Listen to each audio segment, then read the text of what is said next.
I'm Debbie. I'm head of teen services at the Gum Spring Library in Aldie, Virginia. And I'm here to talk to you a little bit today about some ideas that you can use to kind of strengthen your plot as you're writing a short story. And the reason I'm doing this is because we are hosting our annual short story competition for middle and high school students starting January 1st and going all the way to March 1st. So this competition is to write a short story. I think it's under 2,500 words. You can find more details by going to library.loudoun.gov/IAW. But without further ado, we're going to talk today a little bit about some of these plot tips. All right, so first thing to remember, short stories are short. You are not asked to write a novel or anything. We're looking again for something that is 2,500 words or under. So think about something that is maybe like 1 to 3 scenes long. So you can do something that is a little bit longer, maybe has a couple more shorter scenes if you want to. But we found that some of the more successful stories are either like just 1 scene or maybe 2 or 3 if you're looking to have a little bit more scope. There are a few stories that we've seen that do kind of like a montage of scenes. One of my favorites was from this last year. It was kind of an apocalyptic story, and in it the author talked about like what was happening every day, but just in terms of like every day, this is how it goes. And it worked really well for that one just because I think you get the sense of the monotony. So like that the same thing is happening every day, day after day. So it was really well done. But if you are kind of new to doing a short story, think of doing maybe like 1 to 3 scenes that will kind of encompass the whole story from the start to the finish.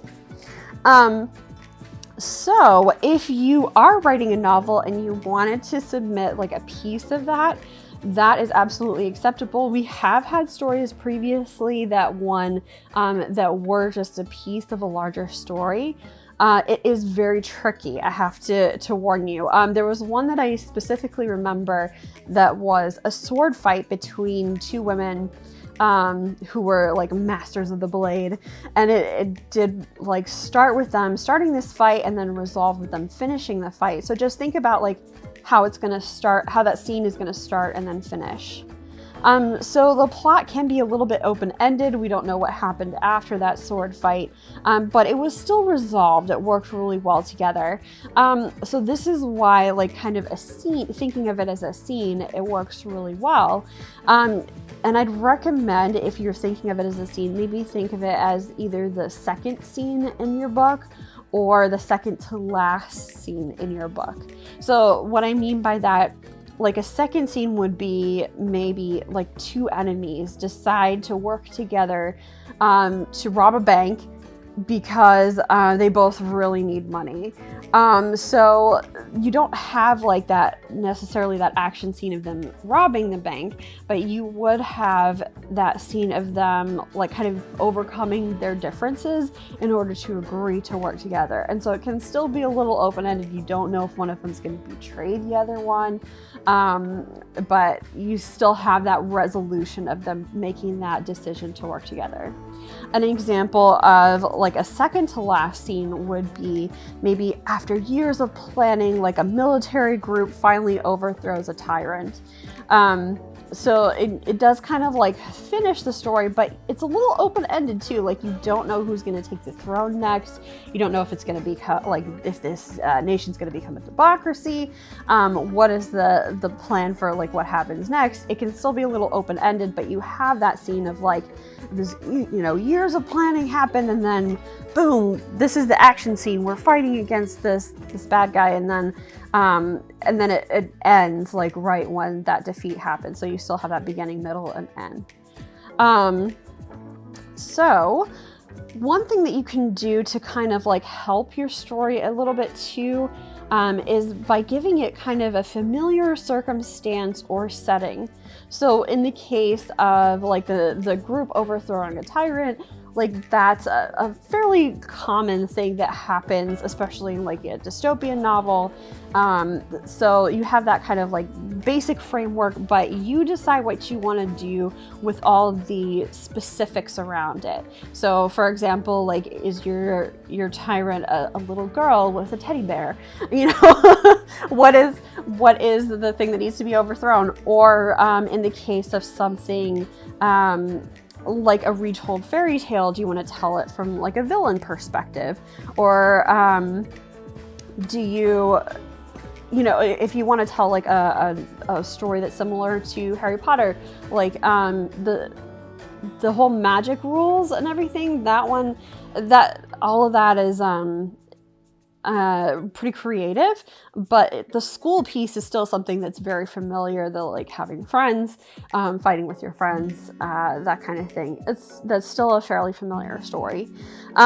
So I just need to make a note here too, for those of you who are going to submit a story, we are not looking for fan fiction. So if there's something like Harry Potter out there that you want to write a story about, great.